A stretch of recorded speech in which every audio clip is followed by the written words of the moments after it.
하나의 정통 정치 팟캐스트 정봉재 정국구 시작하겠습니다. 자, 오늘 함께 하실 분, 오늘 녹음 일자가 바뀌면서, 최강 변호사는 오늘 못 나왔고, 영원한 땜빵, 이재화 변호사. 예, 안녕하세요. 이재화입니다. 예, 목소리가 왜 이렇게 점잖해? 휴일이어서 그런가? 예열이 덜 돼서 그렇습니다. 예열이 덜 돼서. 자, 그리고 거지갑. 네. 나 그 재밌어. 아니, 내가 조심스럽게, 거지 의원으로 이렇게 명성이 자자하신데, 그러니까 최강욱이가 거지갑, 거지도 거지갑이래.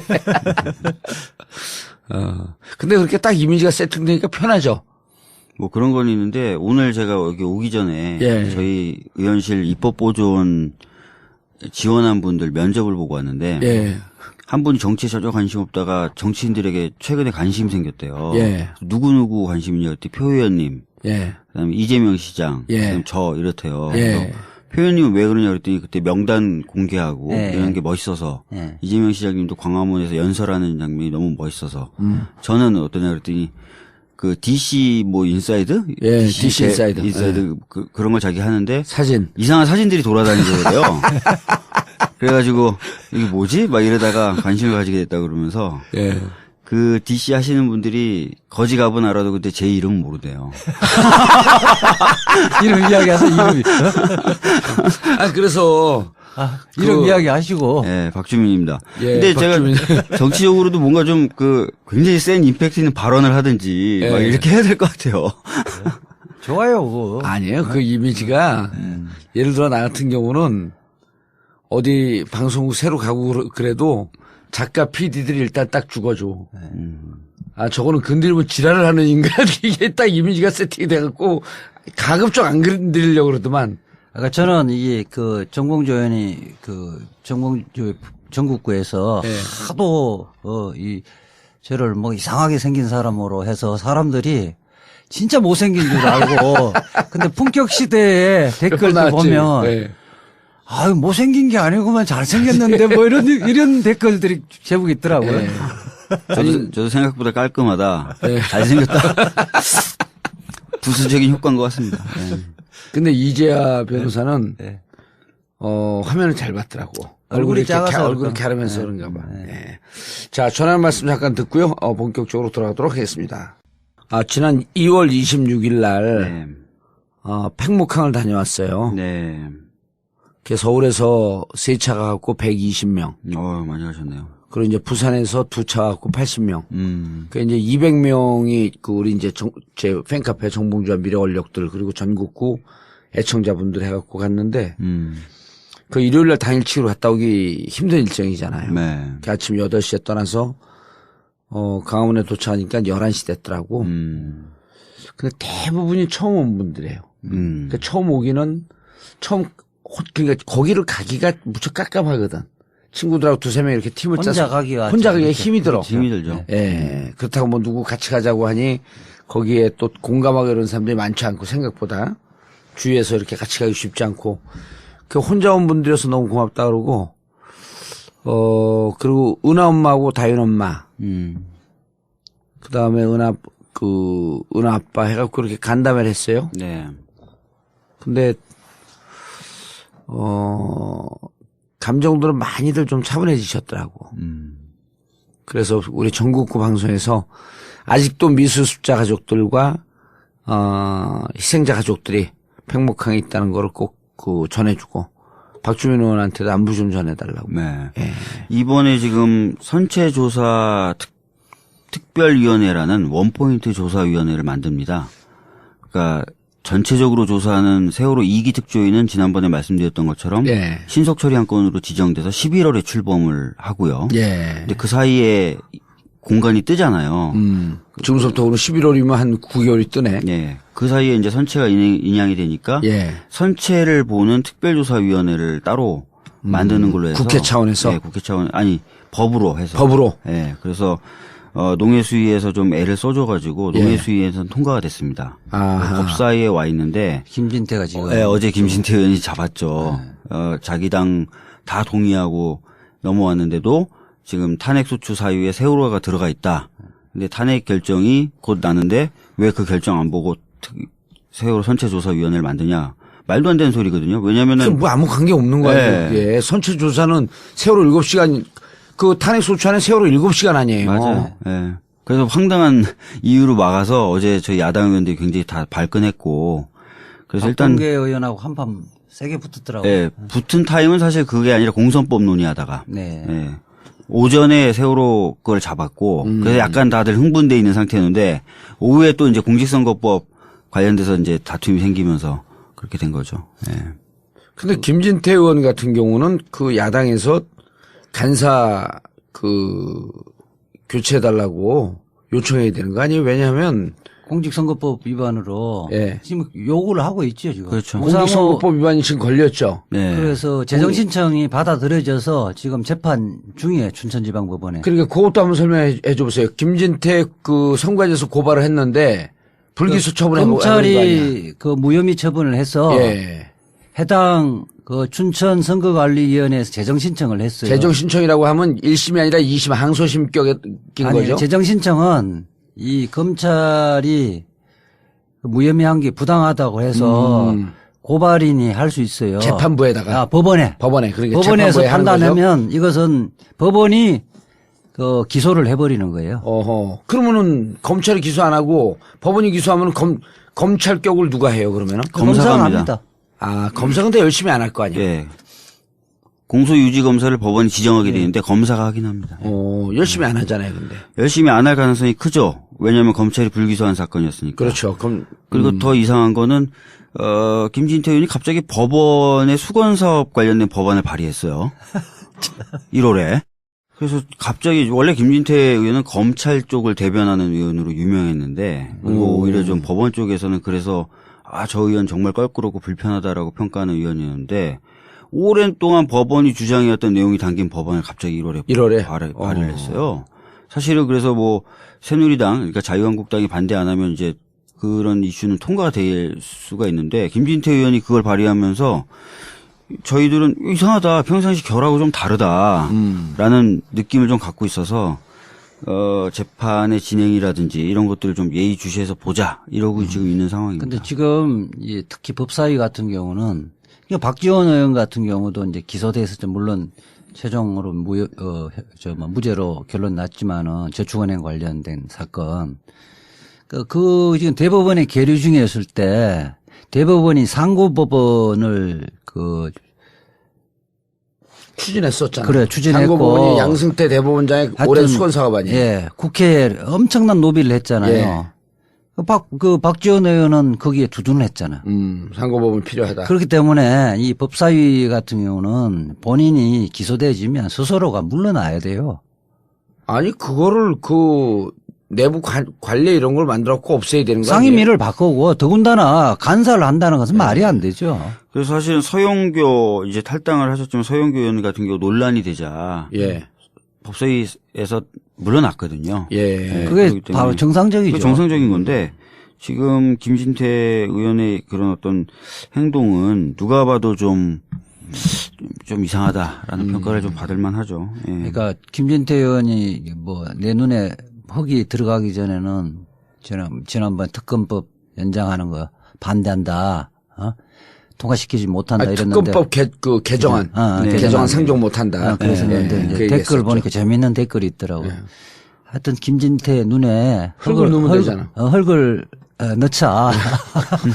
지나다 흙을 딱 뿌리면 되는 거 아니에요? 그러니까 지나가다가 그러게 말입니다. 흙 들어간 거 딱 사진 찍어갖고 인증샷 찍어갖고. 너 약속한 거 아니냐? 야, 약속시켜라. 아니 근데 진짜 여야가 합의하고 선체조사위원회 같은 경우 여야가 농해수위에서 합의해서 올라갔는데 네. 법사위 의원 하나가 우상호 의원이 원내대표가 그게 잠깐 했었잖아요. 여야가 합의했는데 법사위 의원 하나 간사 하나가 막는 게 이게 무슨 국회냐. 맞죠. 그리고 김진태 지금 재정 신청돼갖고 어쨌든 공직선거법 위반 혐의로 재판을 받게 되는데 이렇게 되면 재척사유예요. 왜냐하면 자기 상임위원회에서 영향을 미칠 수가 있거든. 그럼요. 근데 또 1월 달에 법원 수건사업 관련된 법안을 냈어?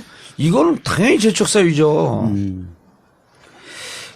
물론 이제 법안 발의에 대해서는 뭐 저희가 좀 의심의 눈초리를 보고 있다는 것이지 꼭 그렇다는 건 아닌데 하여튼 재판에 흘러가는 건 좀 계속 봐야 될 것 같아요. 예.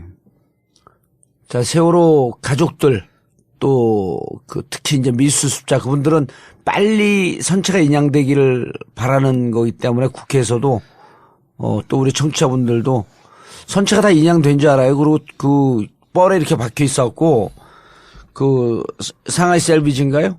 그쪽에서도 지금 뭐 계속 애를 먹는다는 거 아니에요? 지금 그 인양하기 위한 예비 작업은 다 이제 다 마쳤고요. 끝났고, 예. 중국에서 인양에 필요한 장비가 좀 들어오고 있는 상황입니다. 그래서 어제 그 세월호뿐만 아니라 농해 수위 관련된 예. 법안들이 올라와서 예. 해수부 장관이 출석을 한 김에 물어보니까 이미 이제 준비는 다 끝났고 3월부터 본격적으로 끌어올린다. 예, 인양 작업에서 4월에도 인양이 될 수 있다. 아, 빠르면. 예, 그렇게 얘기했더니 또 김진태 그래서 그러면서 해수부 장관이 특이하게 그러니까 빨리 세월호 선체조사위원회를 출범시켜 달라 호소를 하는 거예요. 특이하게. 그러니까 김진태 의원이 막 성질 내는 거 왜 끼어드냐고. 어제 황당한 장면들이 많이 연출됐어요. 해수부 장관은 이게 슬쩍 세상이 바뀌는 거에 대한 감을 잡았나?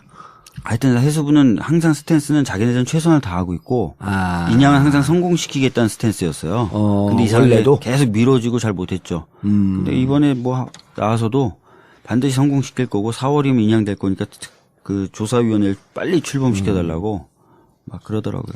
알겠습니다. 저희가 4월 같은 분들이 다른 분들도 못 오신 분들이 계속 있다 그래서 4월 16일이면 세월호 3주기예요. 4월 16일이면. 예. 그래서 저희가 그 전주 4월 8일 토요일 날 이번엔 이제 일요일 날 갔다 오니까 사람들이 부담스러워 하더라고. 그 다음날 출근하고 그러니까. 그래서 토요일 날 조금 일찍 해서 4월 8일 날 갈 계획이고 자세한 건 다음 주부터 광고가 나갈 계획입니다. 팽목항에 아직도 미수자가 있고요. 한 말씀만 좀 드려도 될까요? 그래 놓고 김진태 의원이 자기 SNS에 세월호 선체조사법 막았다고 자랑을 하는 그 트윗이나 이런 걸 해가지고. 어디 학교 나왔어요, 근데 대학은? 서울대 법대? 서울대 법대 나온 걸로 알고 있는데. 네, 저도 그렇게 알고 있습니다. 검사 출신이고. 그 부장 검사 출신이죠. 참, 춘천 사람들 그래도 다음에 국회의원 또 될까? 안 될 가능성이 높죠. 지금도 아슬아슬하게 이번에 이긴 거거든요. 그렇죠. 이번에도 김진태가 아슬아슬하게 되는 거 보고 세상이 바뀌었구나 그랬잖아, 그때 우리가.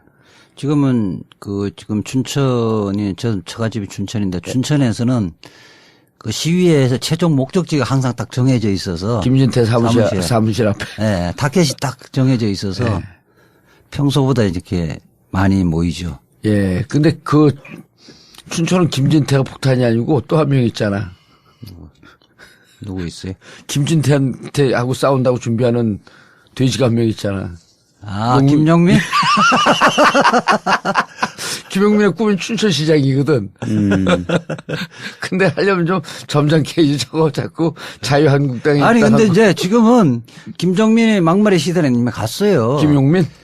김정민의 막말 시대는 갔기 때문에. 예, 그렇지. 이제 이제는 홍준표, 서석구. 아니, 김평호가 김평호, 그렇지. 악권이잖아요. 진짜, 그거에 비하면 김용민은 막말도 아니야. 그냥. 네. 귀엽죠. 옹알이 수준이야, 옹알이. 그렇죠. 귀여운 옹알이죠. 자, 알겠습니다. 팽목항에 여전히 고생하고 계시는 우리 실종자, 미수습자 가족들이 있음을 9명의 미수습자들 그리고 9명의 국민, 대한민국 국민이 진도 앞바다에 여전히 있음을 좀 기억해 주시기 바라겠습니다. 현재 27일 날 시간은 좀 흐르긴 했지만 최종 변론 그 풍속들 조금만 얘기하고 앞으로 현재 얘기를 좀 들어가시죠. 네. 27일 날 많은 분들이 이제 관심 깊게 보셨지만 결과적으로 대통령은 출석하지 않았습니다. 예. 강일원 재판관이 좀 조건을 완화해 줬음에도 불구하고 출석 안 했어요. 어떻게 완화했어요? 증인처럼 신문하진 않겠다. 피고인석에 그쪽에 피청구인석에 앉아서 재판관이 궁금한 것을 좀 몇 가지 물어보는 정도로 하겠다. 당연히 이제 피청구인석에 앉으니까 변호사들하고 같이 앉죠. 예. 그 변호사들 자문을 구하고. 예, 변호사의 자문을 구해도 된다. 라고 얘기를 했습니다. 그러니까 원래 예정돼 있었던 증인으로 출석해서 증인으로서 신문 받는 거는 안 하겠다라고 얘기를 한 거죠. 예. 그런데 그래서 이제 출석을 할 수도 있겠구나. 네. 라고 봤는데 결과적으로 출석 안 했습니다. 그리고 서면으로 자기의 주장을 보냈고요. 그 서면을 이동욱 전 헌법재판관이 대독하는 식으로 했고요. 그것뿐만은 아니라 총 15명의 대통령 측 변호사가 돌아가면서 거의 6시간에 가까운 시간 동안 대통령 측 원래 변호사 헌법재판소에서는 시간을 대략 정해주지 않았어요? 아니요. 특별히 시간을 미리 정해주진 않았고요. 네. 당일 출석한 변호사들 보고 네. 순서를 좀 정해달라라고 했고. 우리 정당 예산할 때는 네. 뭐 청구인 쪽에 몇 분, 뭐 1시간이면 1시간, 피청구인 쪽에서 1시간 이렇게 하고 청구인 쪽에서 대표자와 변호인단 간에 그 범위 내에서 조절해라. 이렇게 이야기를 했었고, 그때 통합진보당 정당 예산할 때 우리 굉장히 점잖하게 했어요. 다 지켜줬어. 네. 좀 언성을 제가 높이긴 했는데, 법률상 주장만 딱 했던 거지. 통합진보당 해산 때 그 재판관이 지금 재판관인데. 그래, 그대로죠. 그때는 그렇게 칭찬하다가 네. 지금 막 욕하고 그래서 저희들도 참 답답한데 하여튼 그래서 그 시간을 미리 정해주진 않았고요. 현장에서 네. 얼마나 할 거냐 물어보고 물어본 그 정보를 가지고 현장에서 그럼 순서를 좀 이정미 재판관이 정하려고 했는데. 그래도 우리 국회 쪽에서는 원래 1시간 가량 하겠다고 가량 얘기했고. 4명으로 미리 내부 합의해갖고 결정해갖고 나는 거죠. 그 다음에 그러면 피청구인 쪽에서는 대리인들은 처음에는 얼마나 하겠다고 그랬어요? 아니, 일단 국회 청구인 측은 4명 누구누구 했어요. 정구인 측은 그 권성동 위원장이 했고 예. 황정근 변호사, 이용구 변호사, 그다음에 이명성 변호사. 네. 그러면은 청구인 당사자는 권성동 소추위원장, 네. 네. 그 법사위원장, 소추위원. 네. 거기만 하고 나머지 3명은 대리인들이 한 거네요. 네, 나눠서 했죠. 세월호 분야별로. 관련돼서는 그 이용구 변호사가 아주 잘. 저보고 좀 하라 그랬는데 예. 굳이 그럴 필요가 없을 것 같고 이용구 변호사가 핵심만 잘 이야기를 했더라고요. 네. 이용구 변호사의 요지는 우리가 그 탄핵 사유로 삼은 것은 대통령이 1차적 구조 책임이 있다고 탄핵 사유로 삼은 것이 아니다. 문제는 구조를 할 생각을 하지 않았고 대통령이 구조를 해야 할 의무가 없다고 생각하는 것 자체가 대통령으로의 자격이 없는 것은 그 자체로만 탄핵 사유다. 이렇게 핵심만 딱 찔러가서 이야기를 했더라고요.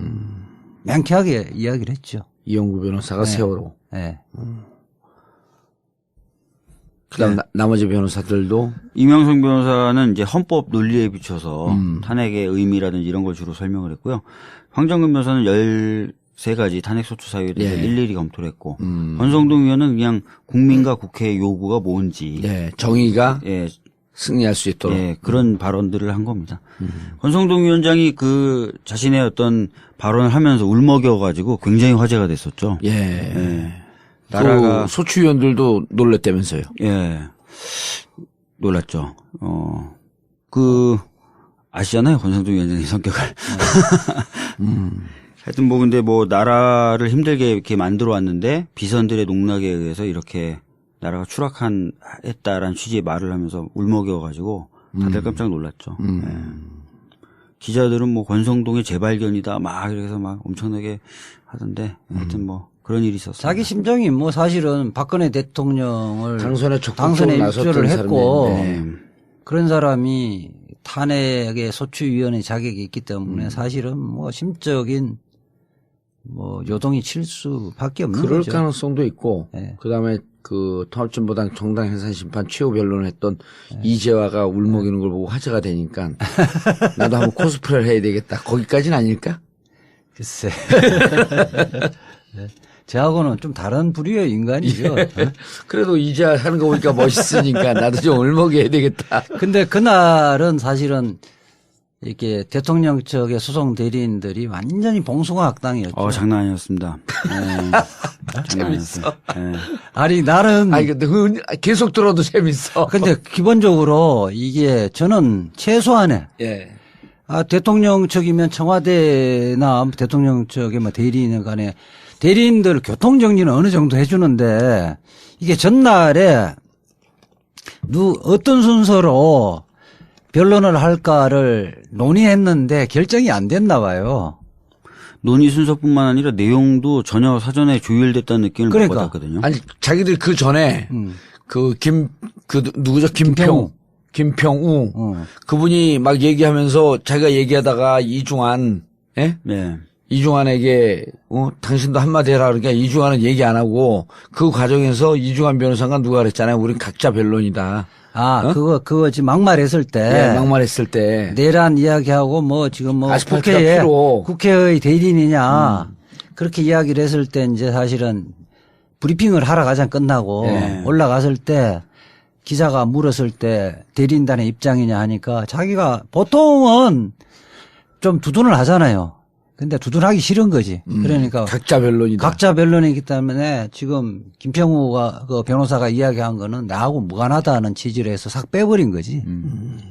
그게 아마 김평우 변호사는 좀 못마땅했던 거예요. 열받은 거죠. 네. 그리고 사실은 뭐 그런 얘기가 계속 들렸어요. 기자들이 취재를 좀 해보면 회의도 같이 안 한다. 처음부터 했던 그룹하고 뒤에 이제 서석구 변호사님부터 들어왔던 후발 결합주 그룹들하고 회의도 같이 안 한다는 얘기가 좀 있었어요. 그래서 설마 했는데 재판장에서 자주 다투는 모습을 보이더라고요. 전에도 한번 다퉜었거든요. 그리고 이제 이중환 변호사가 뭐라고 변론을 하면 이중환 변호사가 어떤 자격이 있냐. 이렇게 얘기를 김평우 변호사가 여러 번 문제 제기를 한 적이 있어요. 후발 합류자들이. 네. 저는 예상을 할 때 이제 이중환 변호사가 대리인단 단장을 했었잖아요. 예. 그리고 뭐 그 다음에 이제 전병관 변호사 그 이후에 이제 이동업 재판관들이 들어왔는데 여기까지는 이제 사실은 좀 나름대로 자기들이 변론해서 청구를 기각시키자는 쪽으로 이렇게 가닥을 잡아갔는데 근데 이제 김평호 변호사나 정기성 전 대법관하고 이분들은 원래는 그 왜 조선일보에 광고 내셨던 뭐 이른바 법조 원로계 9명인가 냈던 사람이에요. 예. 이 사람들이 나중에 들어온 거잖아요. 그러니까 그 이야기는 제가 뭐 추측을 해볼 텐데 이제 해보면 이중환 변호사한테 자기들이 광고 냈던 논리 있잖아요. 예. 그걸 이야기하니까 말이 안 먹히니까 자기들이 직접 들어온 것 같아요. 그나마 이중환 변호사 있을 때는 그 나름대로 질서는 지켰어요? 네, 이중환 변호사가 기본적으로 점잖은 사람이죠. 있고 서석구 변호사가 들어왔을 때 정도까지만 해도 좀 체계적이었죠. 예. 근데 그 이후에 이제 들어오신 분들이 전혀 이중환 변호사의 어떤 역할, 위치를 인정하지 않는 듯한 모습을 재판장에서 그냥 보여주는 거예요. 예. 그래서 많이 황당들 했죠. 근데 예. 김평호 나는 그 인터넷으로 보니까 김평호 변호사는 재판관을 향해서 변론을 안 하고 방청석에 있는 뒤에 카메라를 의식해서 변론을 하더라고요. 그러니까 본인은 재판관을 설득할 생각은 전혀 없고 자기 지지자들 이른바 태극기 집회에서 네, 이른바 인기를 끌기 위한 그러니까 이정미 재판관이 재판정을 보고 얘기하라라고 또 두세 차례 얘기를 했잖아요. 네. 전에 경고를 그렇게 했는데도 최후 변론 때도 또 그러더라고요. 그날 뒤를 방청석을 보고 카메라를 보고. 예. 그러니까 전날에 보면 그때 막말하고 이랬을 때가 방청석 카메라 보고 했었는데 이번에는 이제 이정미 재판관이 최후 변론할 때 저희들 보고 하시라고 이야기를 했던 거죠. 그리고 실제로 그렇게 변론이 끝나고 나면 트위터를 한번 검색해 보시면 아시겠지만 태극기 집회 참가자로 보이는 분들의 트위터에 김평우 변호사의 변론 장면을 봐라. 그런 트윗이 많이 돌아요. 그러니까 이거는 이미 이제 김평우 변호사도 그걸 알고 있고 또 실제로도 그렇게 활용이 되는 거죠. 근데 김평우 변호사 이 사람 참 특이한 사람인데 자기가 그렇게 지난번에 막말 변론을 하고 나서 태극기 집회 토요일 날 25일인가요? 태극기 집회에 가서 그냥 발언하는 수준이 아니고 본인의 유인물을 만들어서 뿌리고 발언을 해서. 그래서 이른바 자기는 혁명가를 자처하고 있는 거예요. 그리고 사실은 용어 사용에 대해서도 지적을 받았어요. 대통령을 잡으려고 이런 식의 탄핵 사건 그리고 진입자라는 뭐 표현을 썼죠. 국회를 또 아주 비아냥하는 발언을 한 것 같은데. 사실에 기반하지도 않은 국회 애들이 네, 국회 의원 애들인가 뭐 이렇게 이야기 발언했던 것 같아요. 그뿐만 아니라 사실과 다른 이야기를 하면서 계속 국회에 대한 불신을 부추겼거든요. 예를 들어 하루만 근무해도 연금이 나온다. 안 그런데 뭐 그런 얘기 막 하고 온갖 뭐 부정과 부패에 쩌들어 있는 애들이 사람들이 박근혜라는 나약한 여자를 괴롭히고 있다. 뭐 이런 식의 발언도 했었고요. 문제 있는 발언들 너무 많이 하니까 이정미 재판관 뒷목을 잡는 장면이 자주 연출이 됐었어요. 최후 변론 때? 네, 그뿐만 그 전에도 뒷목을 이렇게 잡는. 그래서 그게 또 화제가 돼가지고. 예. 이정미 재판관이 뭐 3kg 빠졌다고 이번에 탄핵 심판 식사도 제대로 못 하셨을 거예요. 아니 이제 거기에 서석구 변호사는 그날 이 재판에서 이게 청구가 말이 되느냐 그렇지 않느냐 또 각하해야 되냐 법률상 주장을 해야 되는데 법률상 주장은 안 하고 이른바 촛불 집회 주도 세력이 누구냐 북한에서 촛불 집회 칭찬한다. 촛불 집회가 민주노총이나 이쪽의 좌파들이 다 장악하고 다 동원한 사람이다. 이 이야기만 쭉 했어요. 이게 탄핵 사건에 인용할 것인가 각하할 것인가 아무런 관련이 없잖아요. 그날 총 몇 분이 발언을 했어요? 대리인 측은 15명이요. 15명인데 나는 중복 발언이 굉장히 많았어요. 아니, 궁금한 게 결국 후발 참여자들까지 해서 대리인이 18명이 됐잖아요. 총 저는 17명으로 17명 알고 있습니다. 다 했지. 근데 왜 언론엔 18명으로 나와요? 아니, 근데 언론에도 17명으로 나오는 것 같은데. 17명으로 알고 있습니다. 17명이요? 네. 난 18명으로 기사를 보고 얘들 18 숫자를 왜 이렇게 좋아하나. 자꾸 18에 너무 관심 갖지만 조원영 변호사도 희대의 또 코미디를 그날 했죠. 네. 그게 이게 최후 변론이냐 결심하는 날이잖아요. 조원영 변호사는 아마 뒤순위에서 했었던 것 같은데 이게 변론 재개 신청을 한 거야 그날. 다시 재판하자. 조원영 변호사만 변론 제기 신청을 한 거예요? 네. 이 양반이 조원영 변호사가 그 전날에 강행 재판관에 대한 기피 신청을 한 했던 사람이죠. 기피 신청을 했다가 15분 만인가 각하가 됐고. 그리고 기피 신청도 대리인들까지 논의를 안 하다가 즉석에서 막 해버린 거야. 재심 청구라고 하는 건 뭐예요? 아니, 변론 재개 신청이라고 변론 재개 신청. 증인 신문이라든지 증거 조사를 하는 절차를 다시 시작해달라. 처음부터. 예. 다시 열어달라. 예. 추가적인 증인이나 증거를 내겠다. 그러니까 연기 전략의 일환인데 좀 번지수를 잘못 찾았네. 또 사실 받아들여질 수 없는 내용이었죠. 예. 자, 그리고 이제 제일 중요한 게 앞으로 이제 어떻게 될 것이냐. 예. 이 상황이잖아요. 그래요. 지금 어쨌든 근데 그 상황 특별한 사유가 없으면 3월 9일이나 3월 10일 정도에 선고를 할 텐데. 선고를 하고. 그 사이에 이제 저는 하나의 변수가 이게 지금 현재 대통령 쪽의 소송 대리인들의 반응을 보더라도 뭐 탄핵 기각될 가능성은 전혀 없다고 판단하는 것 같아요. 그러니까 박 의원님. 그날 27일 날 변론하는 걸 보고 이 양반들은 이게 기각을 목표로 한 게 아니죠. 기각을 목표로 했으면 전혀 15명 중에 그런 분들 한 분도 안 계세요? 거의 없었어요. 그러니까 이동읍 재판관님이나 이중환 변호사, 그러니까 대표 변호사 3명은 그래도 법 논리라든지 이런 지점을 공격했는데 나머지 12명, 그러니까 후발주자를 중심으로 한 12명 그룹은 사실 절차의 공정성, 또 말씀하신 대로 색깔론, 또 이런 헌재에 대한 위협, 거의 이 내용을 반복적으로. 대표 변호사 이중환, 이동욱 또 누구죠? 전병관. 전병관. 이분들만 그나마 했는데 이분들 논리 들어봤을 때 이분들도 기각에 대한 기대는 안 하는 것 같아요.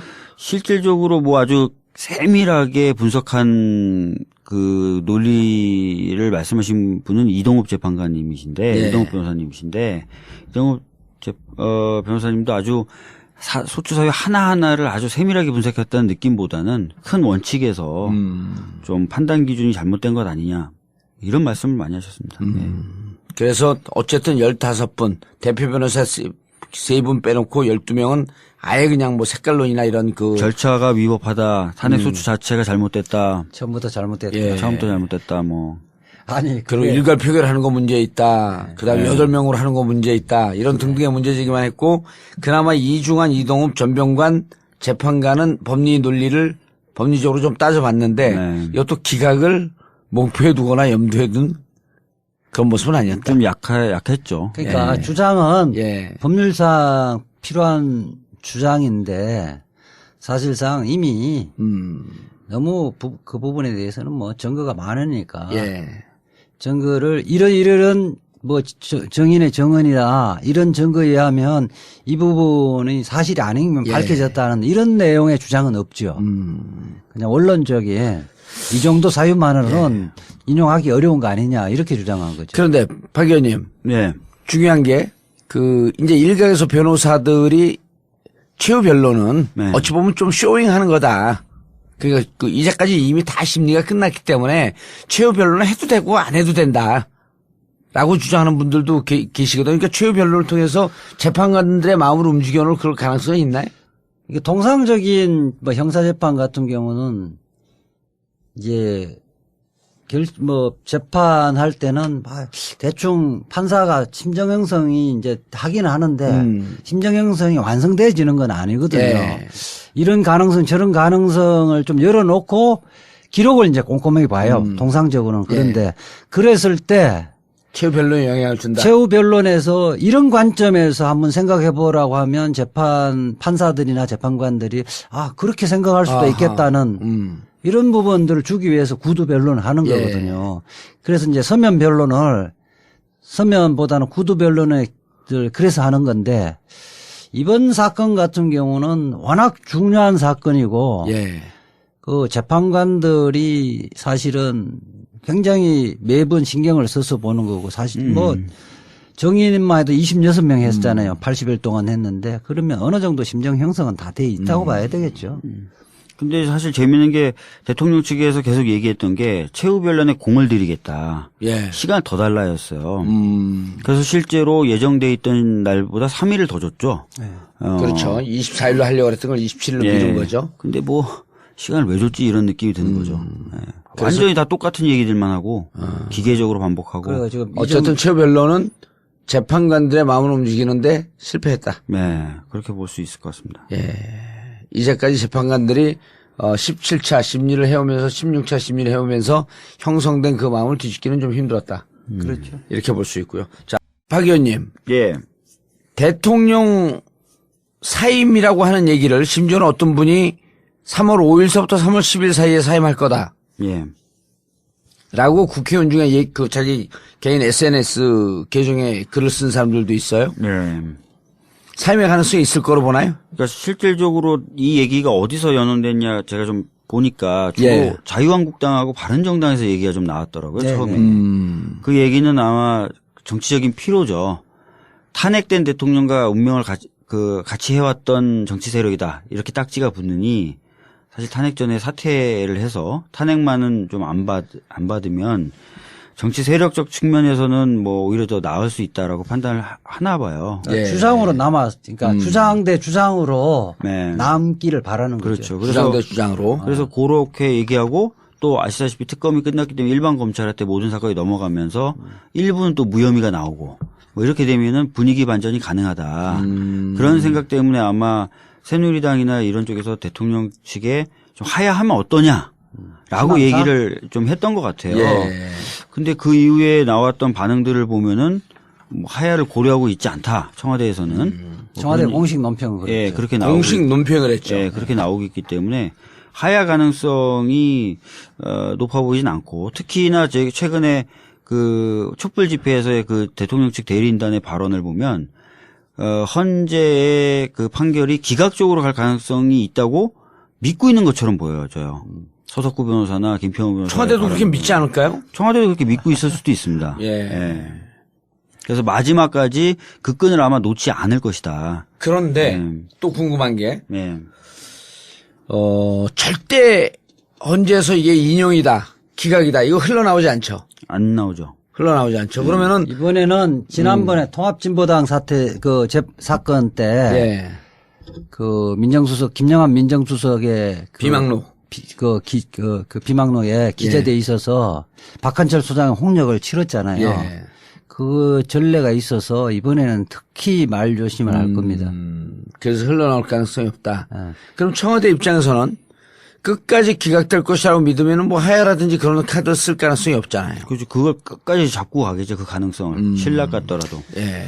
저는 그럼에도 불구하고 이제 뭐 사실은 그 자진 사퇴할 가능성은 그냥 좀 적을 거로 보는데 그럼에도 불구하고 자진 사퇴를 부추기는 사람이 있을 수도 있다. 있죠.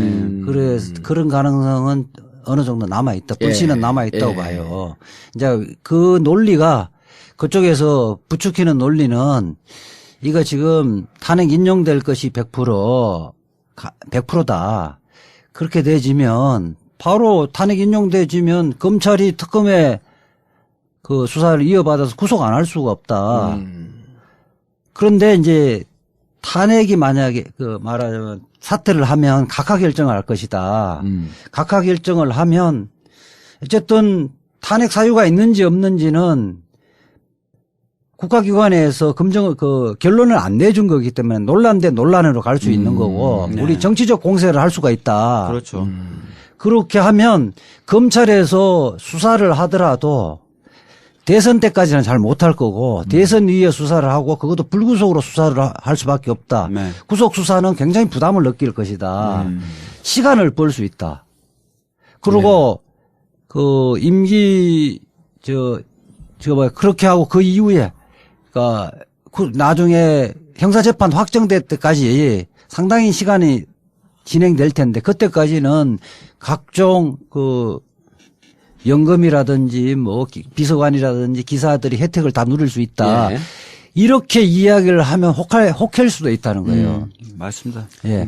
그래서 이 논리 부분이 말이 안 된다는 것을 내가 좀 정리를 하기 위해서 사실은 논문 수준의 칼럼을 썼죠. 이게 이제 일부 국회의원들도 그렇고 이 헌법학자나 교수들도 이거 깊이 고민을 해서 잘 모르고 있더라고요. 우리 이제 국회법이 그거를 탄핵 소추된 경우에는 자진 사퇴를 못하고 전령 사퇴 의사 표시를 하더라 수리 못하도록 규정되어 있거든요. 그렇죠. 국회법 134조 2항에 보면 탄핵 제도를 실효성을 확보하기 위해서 예외 규정이 없이 임명권자는 탄핵 소추가 된 경우에 탄핵 소추 대상에 대해서 사직서를 수리를 못하고 사직원을 접수하거나 해임할 수 없다. 해임할 수 없다 그러니까 그 이야기하면 사표를 수리를 못한다는 거거든요. 예. 근데 이게 여기는 이제 임명직 공무원은 당연한데 선출직 공무원은 과연 그러면 임용권자가 없으니까 이런 경우는 이 부분이 적용되지 않지 않느냐 하는 주장을 하는 사람이 있어요. 그렇죠. 그렇다면 이 법을 박 의원님도 있지만은 법을 만들 때는 여기 단서를 달아요.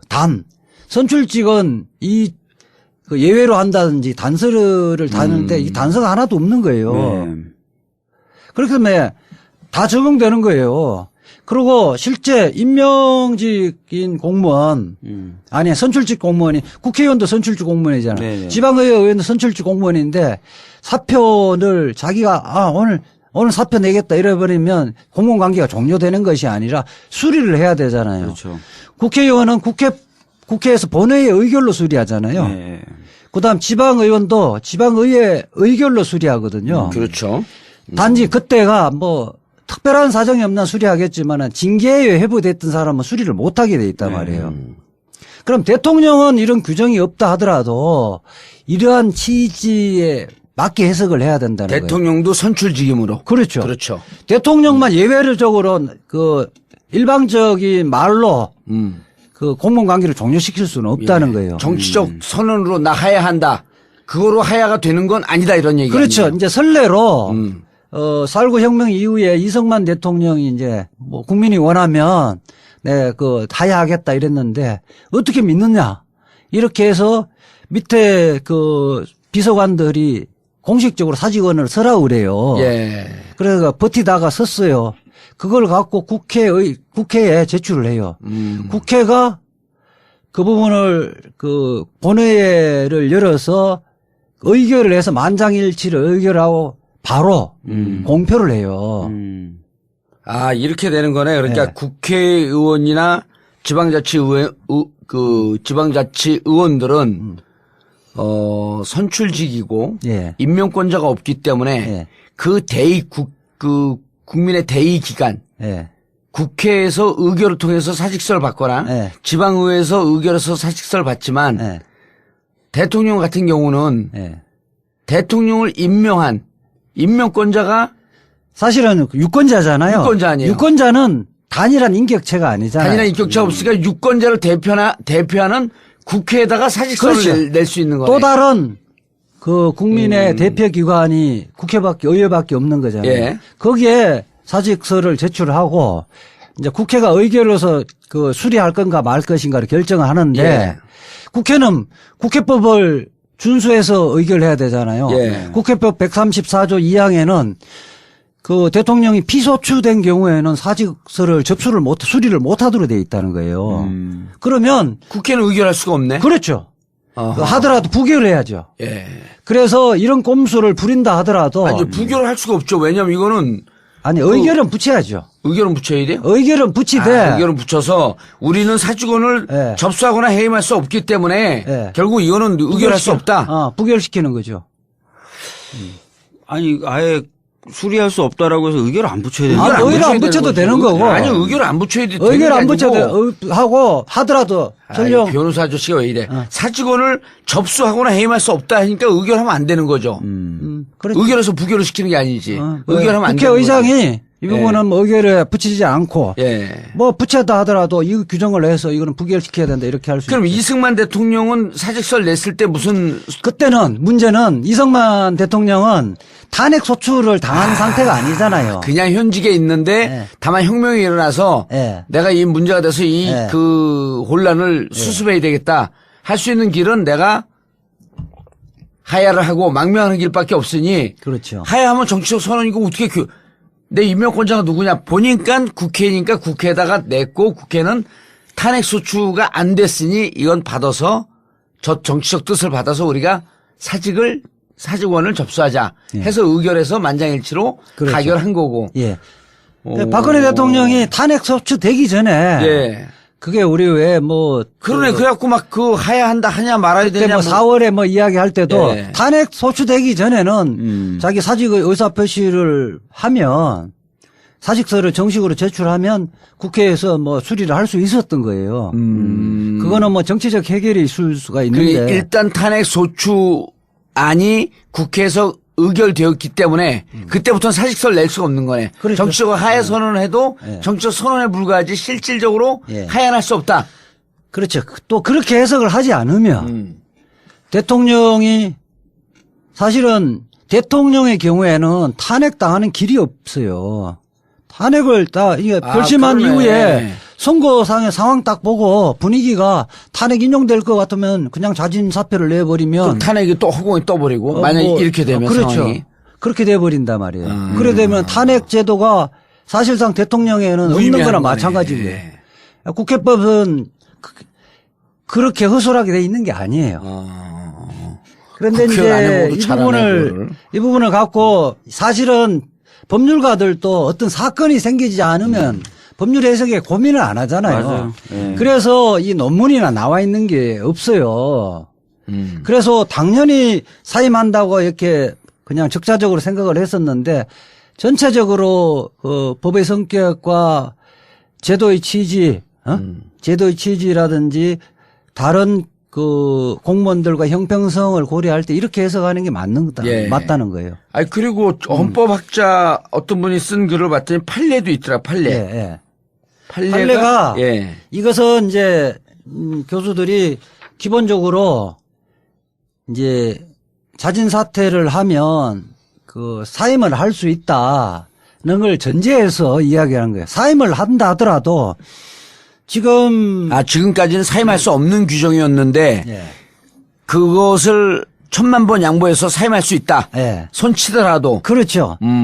하더라도 또 사임 받아주자 우리가. 예. 어? 탄핵 심판 사건이 이제 결심한 상태고 선고만 남겨놨는데 결론을 내야 된다. 예. 결론을 내려야 된다고 한 게 이제 우리 박주민 변호사님이 의원님이 변호사 시절에서 우리 차벽과 관련된 그 서울광장을 차벽으로 가로막은 분 헌법소원에서 헌법소원 냈어요? 그래서 위헌 판결을 받았죠. 그래서 이제 이게 사실은 집회는 다 끝났음에도 불구하고 판단을 했잖아요. 그렇죠. 그게 이제 심판 이익이 있다고 판단한 거. 그 좀 그 변호사 시절에 낸 거예요. 네, 유명한 판결이죠. 위헌 판결 4개나 받았는데. 네. 그게 뭐냐면 그것 때문에 그 4년 임기에 국회의원이 된 거야, 4개. 그게 이제 그러니까 실질적으로는 그 집회가 다 끝나는 게 심판을 받을 이익이 없잖아요. 정확하게 설명을 해줘. 그러니까 차벽 설치하는 게 네. 차벽 설치했고 집회를 못하게 하는 게 네. 헌법상에 보장되어 있는 기본권인 네. 집회 및 결사의 자유를 위반한다. 네. 그러니까 이거 헌법 정신에 위배다라고 해갖고 헌법소원을 낸 거예요. 네. 그렇게 된 거죠. 네.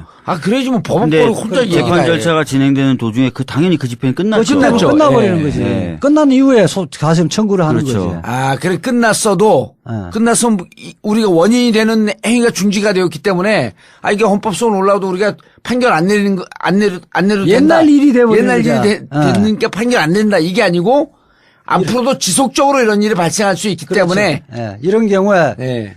심판 청구의 이익이 재판 중에 사라졌다 하더라도 이러한 헌법 위반 상태가 앞으로 반복할 위험성이 있고 예.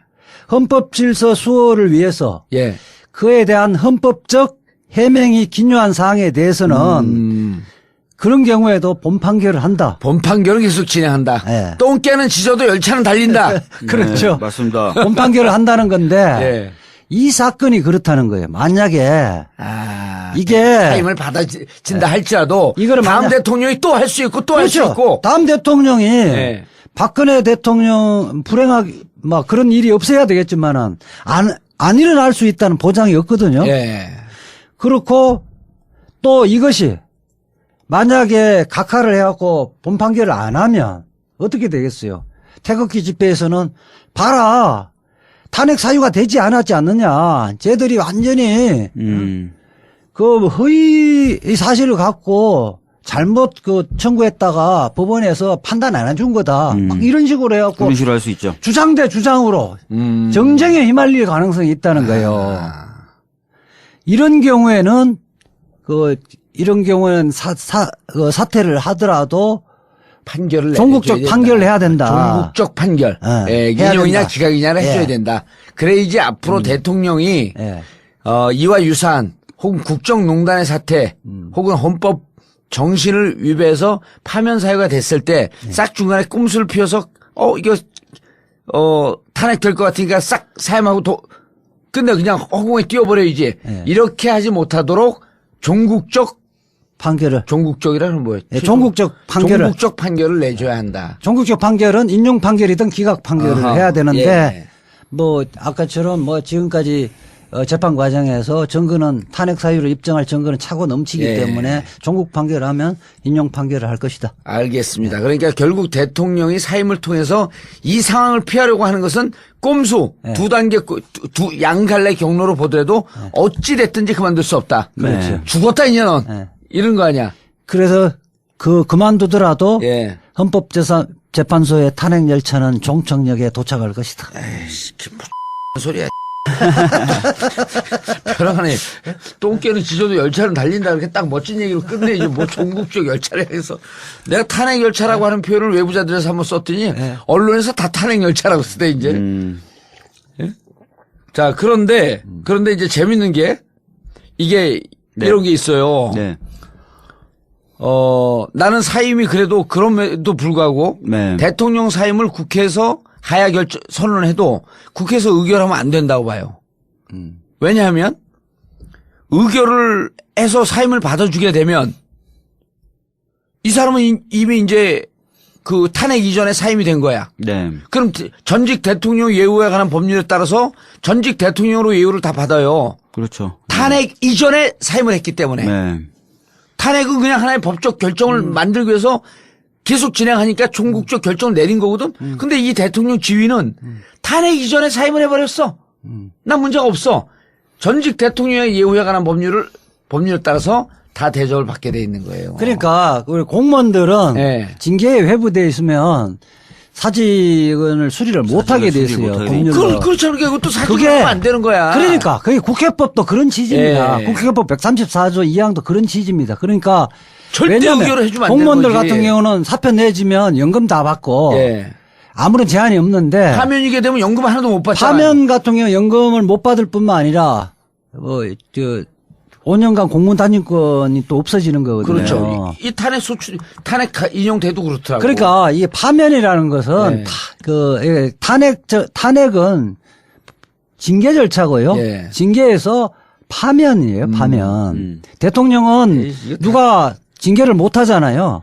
연금도 보니까요. 연금도 대통령 월급의 95%를 받아. 그러니까. 예? 상당히 많이 뭐 받고요. 비서관들 비서관이 뭐 3명, 운전기사 1명, 예. 그 다음에 각종 공공기관에 뭐 철도, 뭐 항공 이런 거 다 그 할인권, 이용권 다 있다고. 교통통신 및 사무실 제공 등의 지원, 치료, 그 밖에 근데 난 전두환 요즘 계속 경호를 하잖아요. 네. 그래서 전직 대통령의 예우를 받는 줄 알았어. 그건 근데 5개. 아니 그 내란 음모로 해갖고 전직 대통령의 예우에 관한 법률에서 이 예우를 못 받고 금고 이상의 형에. 예, 금고 이상이니까 필요한 기간의 경호 및 경비 이것만 받고 있더만. 그거는 뭐냐면 전두환 대통령을 위한 것이 아니라 나라를 위한 거예요. 왜? 그거를 해버리면 죽여버릴까봐? 그렇죠. 국가의 책임이 있어서 그런 거지. 그러니까 전직 대통령이기 때문에 해주는 거 아니에요. 이거 필요한 기간의 경호 및 경비는 당신을 위해서 그런 게 아니고 당신 죽으면 우리나라가 쪽팔리잖아. 그런 것 때문에 그렇죠. 그렇죠. 그러니까 당신은 우리가 버리기는 아깝고 쓰기는 쓸 수 없는 물건 계륵 중에 다 썩은 계륵이니까 그래도 그나마 좀 지켜줘야 된다. 이런 정신인가? 네. 그런 거예요. 왜냐하면 비밀 정보를 가지고 있는 건 맞거든요. 그렇지. 대통령 시절에. 그래갖고 예를 들어 납치되고 북한으로 가면, 북의 소용이라고 또 떠벌리는 놈들도 많고. 네, 미사일 기지가 여기 있고 저기 있고 다 얘기할 수 있잖아요. 그렇지. 뭐 그런 것도 있고 또 개인들이, 비밀 국민들이 또 이렇게 뭐 악감정이나 사감을 가진 사람이 있잖아요. 정봉주 의원 같은 경우는 이명박 대통령에 대해서 굉장히 사감을 많이 갖고 있잖아요. 전 고마워해요. 그분이 있어서 저는 엉겹결에 난 원래 정의로운 인간이 아니야. 그냥 좀 이렇게 양아치스럽고 막 노는 거 좋아하고 그러는데. 그러니까 뭐 지나가는 사람이 짱돌 던지거나 뭐 이래버릴 수도 있지. 아니 난 이명박 때문에 정의로운 인간이 돼서 고마워해요. 그래서 이명박 대통령은 아직까지 이거 예우를 받고 있는데 전두환 대통령 같은 경우는 전두환 대통령의 머리가 깨지는 것 때문에 무서워서 그런 것이 아니라 그로 인해서 국가가 그 정도까지 치안이 허술하다 이런 소리를 들을까봐 진짜 이거 적성국에 납치되면 큰일 나는 거네. 그러니까요. 특급 정보를 갖고 있었으니까. 대통령 기록물법에 따르면 대통령 때 갖고 있었던 그 기록을 봉인하면 30년 동안 못 본다는 거 아니에요? 대통령 기록물로 지정하고 주장한 기록물 중에 일부의 그렇게 공개 시기를 정할 수 있게 돼 있어요. 30년 내의 기간으로 해서. 그러니까 그 뇌도 일단 좀 그 봉인을 해버려야 될 거 아니야. 그러기 위해서 경험이 경험을 하는 거네. 네. 근데 전두환 안에 뇌 안에 전두환이나 이명박은 뇌 안에 뭐가 있을까? 형식적 구조는 다 갖고 있겠죠. 자, 앞으로 박 의원님. 네. 1차 지금 몇 차 평의를 날마다 평의를 하잖아요. 날마다 평의를 한다고 합니다. 근데 뭐 경론이 벌어진다고 언론에 나오는데 경론이 벌어질 내용이 있을까? 모르겠습니다. 지금 솔직히 좀 들여다봐야 되는데 전혀 정보는 안 나오니까요. 예. 경론이 벌어졌다는 것도 추측이죠. 어떻게 보면. 그렇죠. 예. 마치 자기들이 정보를 입수한 것처럼 썼는데 순뻥이더라고요 보니까. 이게 의견 일치되더라도 8명이 돌아가면서 탄핵 사유대에 돌아가면서 이야기를 하더라도 몇 시간 걸려요. 아니 박 의원님 그럼 8명이 인용 기각 이렇게 쓰잖아요. 네. 왜 인용됐다라고 하는 자기만의 견해를 올려야 돼요? 일단은 처음에 아마 제가 생각하는 절차는 이렇게 될 것 같아요. 저도 잘 모르겠는데. 네. 왜냐면 평의 절차가 뭐 어떤 식으로 진행되는지 구체적으로 공개된 적이 없으니까. 헌법재판관 안 해봤어요? 안 해봤습니다. 예. 아, 그렇게 평의는 그렇게 한다 그러더라고요. 아, 여기 좀 얘기 좀 들어와. 씨. 아마 진행자 얘기 많이 하네요, 오늘. 보면 이제 아마 그렇게 될 것 같아요. 처음에 모여서 아마 가닥 자기의 개인적인 견해를 좀 밝힐 것 같아요. 그래서 이제 아마 그 견해대로 몇 무더기에 찬성, 그러니까 인용이냐 기각이냐 이렇게 몇 무더기에 그로 좀 나눈 다음에 초안을 좀 쓸 것 같습니다. 그 다음에 계속 토론해 가면서 이 이견을 해소하려고 노력을 할 것 같고요. 최종적으로 안 되면은 이제 마지막 날 정도에 최종적 의견이 뭐냐를 물어가지고 정리하지 않을까 이렇게 생각이 되는데요. 그렇게 이제 처음에 평의를 할 때 주심 재판관이 먼저 이야기를 하고 재판관이 늦게 된 순서별로 쭉 돌아가면서 이야기를 한대요. 예, 늦게 된 순서대로. 이제 탄핵 소추 사유별로 그러니까, 쭉 이야기를 하고. 선임자가 제일 뒤에 얘기하고. 지금은 이정민 소장 대행이지 제일 예. 늦게 이야기하는 거죠. 음. 그렇게 이야기를 하고 내가 볼 때는 그렇게 할 거예요. 한 개별 탄핵 사유마다 이거 탄핵 사유로 보느냐를 좀 논하고 그래서 전체적으로 이 탄핵 사유로 보느냐 이런 부분을 논할 거고 예. 거기에 이제 동의를 하면 주심이 이제 만약에 다수 의견이고 주심에 그 동의를 하면 주심이 이제 그 부분을 기본적으로 판결문에 쓰는 거예요. 근데 주심이 이제 경우에 따라서 소수 의견인 경우 있잖아요. 예. 그럼 다수 의견에 재판관 중에 누가 한 명을 쓰죠. 그리고 이제 주심은 소수 의견을 쓰고. 그런 거죠. 그 만장일치하게 되면은 주심이 다 일괄적으로 쓸 거 아니에요. 네. 그리고 일괄적으로 쓰고 더 하고 싶은 거는 보충 의견을 더 보태요. 아, 보충 의견을. 네. 그리고 누구누구 보충 의견, 누구누구 보충 의견. 그 다음에 또 다 맞는데 결론에는 동의를 하는데 나는 이 부분의 논리 구성만 다르다고 하면 그 부분 또 별도로 쓰고 재판관 이진성의 의견 뭐 이렇게 얘기. 그런데 이정미 헌법소장 권한대행, 네. 그다음 강일원 주심 이분들 말고 나머지 6명도 열심히 이걸 연구했을까요? 전원 평의이기 때문에 들었다는 봤을 텐데. 그리고 그리고 뭐 열심히 연구했을까? 재판 연구관들이 도와줍니다. 재판 연구관들이 매일매일 정리해서 보고서를 올린다 그러더라고요. 그날 나왔던 얘기부터 시작해서 예. 궁금해하는 것들이 있으면 다 정리해서 매일 보고서 형태로 올리고 그래서 어느 정도 다 공부는 돼 있다, 스터디는 돼 있다고 보시면 될 것 같아요. 예.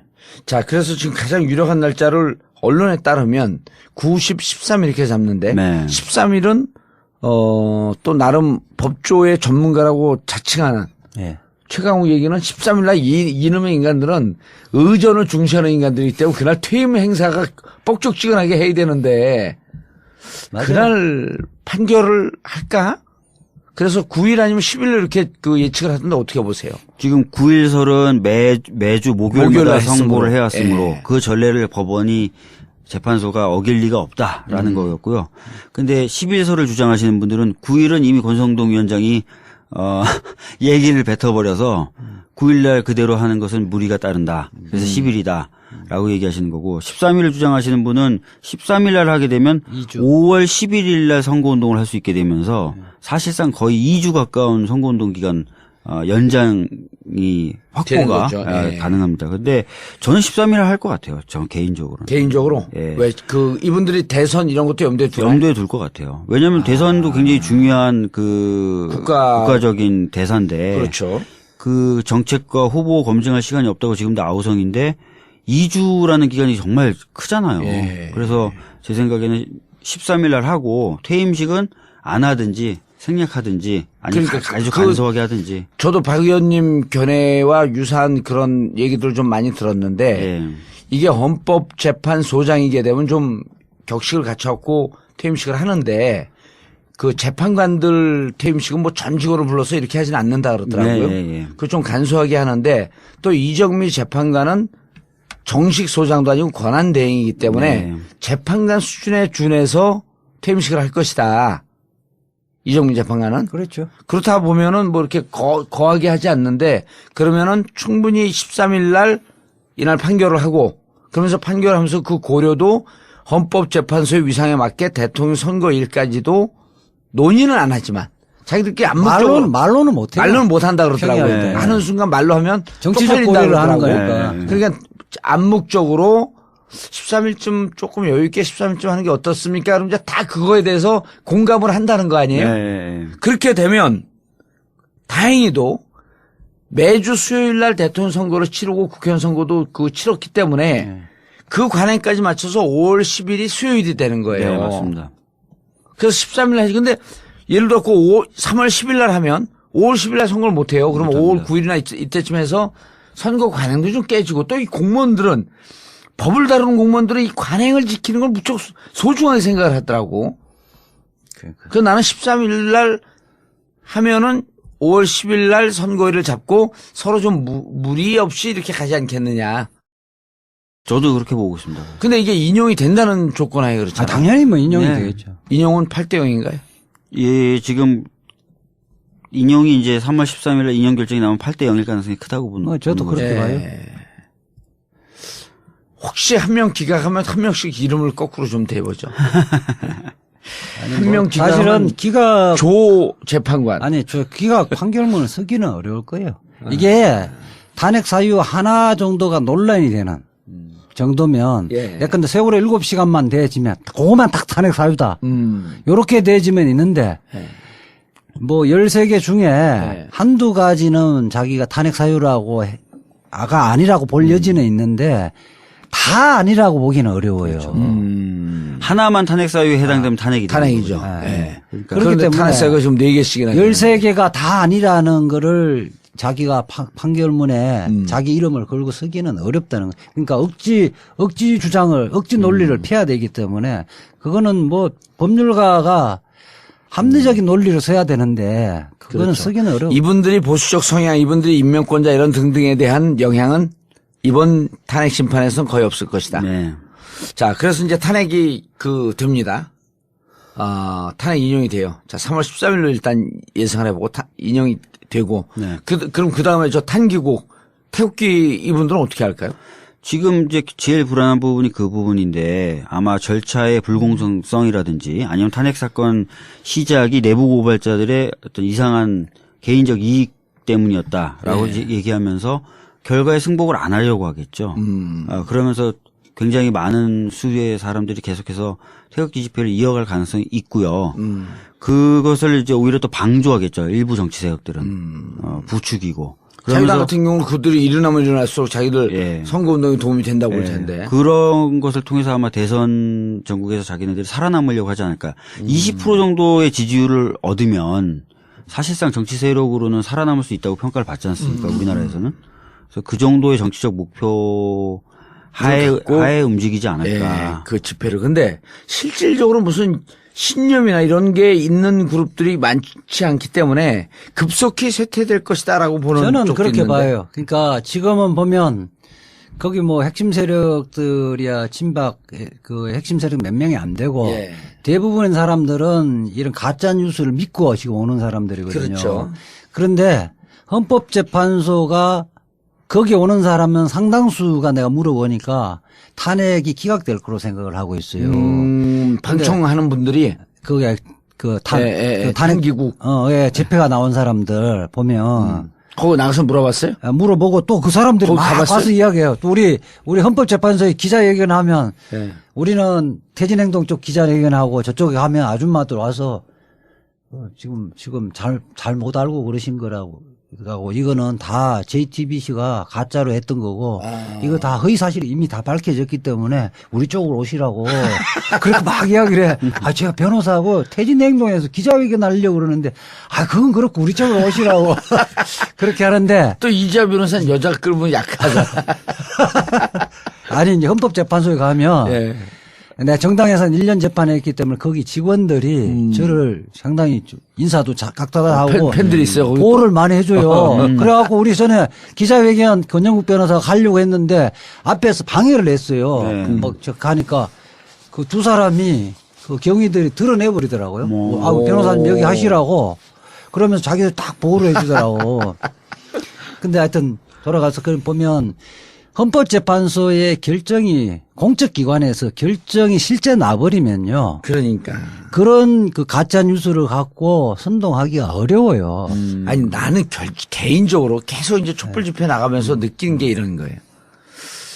만약에 기각이 되면 이 촛불 나온 분들은 가짜 뉴스를 보고 나온 것도 아니고 정말 본인들이 자원해서 그 본인들의 소신으로 나온 분들이기 때문에 만약 기각되면 이 촛불은 폭발을 할 것 같아요.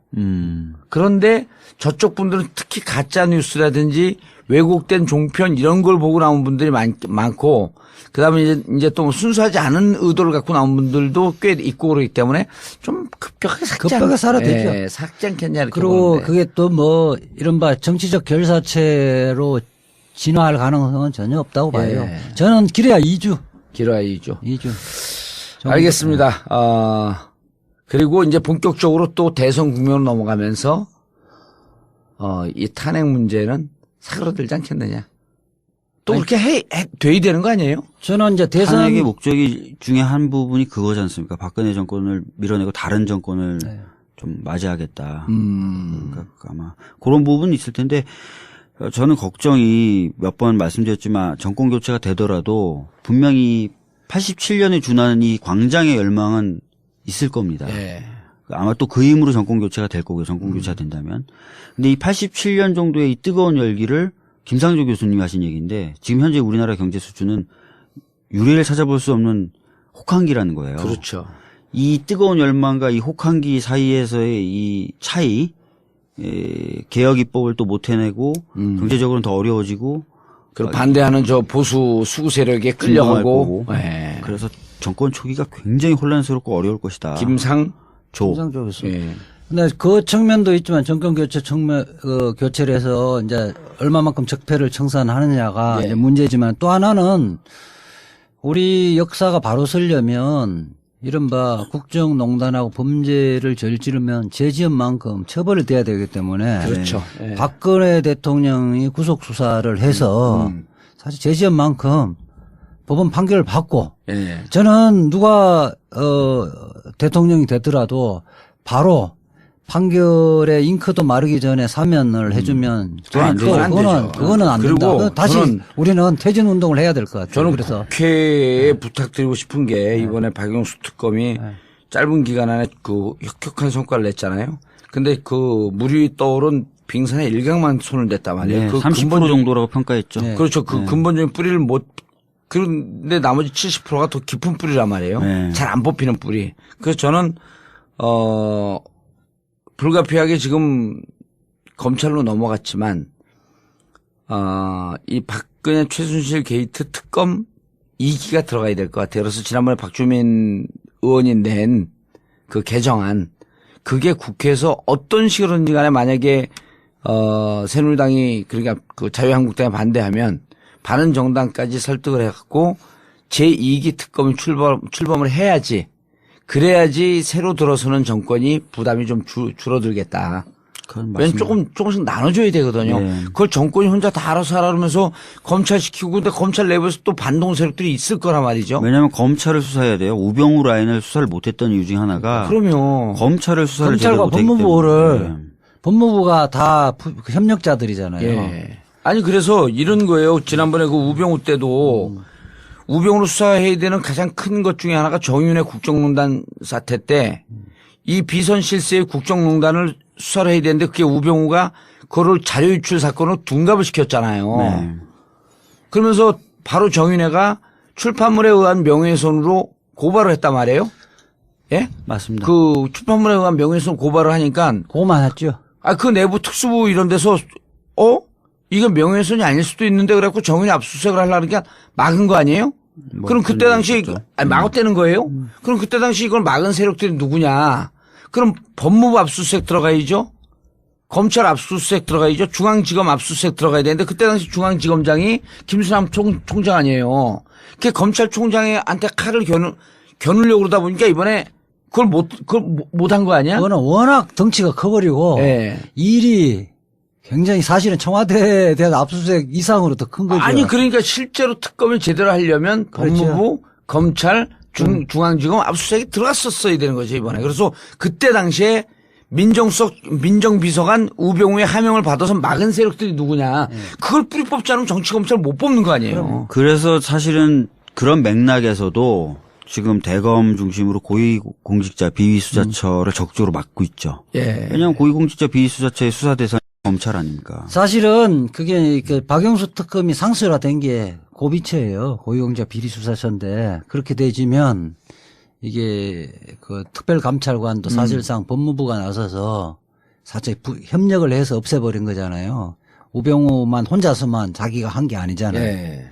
그런 일단의 세력들, 그렇죠. 그 세력들을 도려내려면 그래서 저는 이거는 뭐 70이 100일 갖고 안 되는 거거든. 네. 그래서 이번에 그 특검법 개정안 해갖고 암과 동시에 또 동시에 지금 기소한 사람들 공소유지 재판 잘해야 될 거 아니에요. 네. 이재용은 저쪽에서 태평양이라고 하는 진짜 뭐 수백 명 변호사가 달겨붙어갖고 무죄를 끌어내려고 그럴 텐데 이쪽에서 검사 한두 명이 달겨붙어갖고 어떻게 되겠어요? 그게. 다행히 그 2월 28일 날 법무부하고 최상은 아니지만은 어느 정도 절충은 좀 8명. 됐더라고요. 8명 검사 예. 남겨두기. 파견 검사 8명. 20명 중에. 네.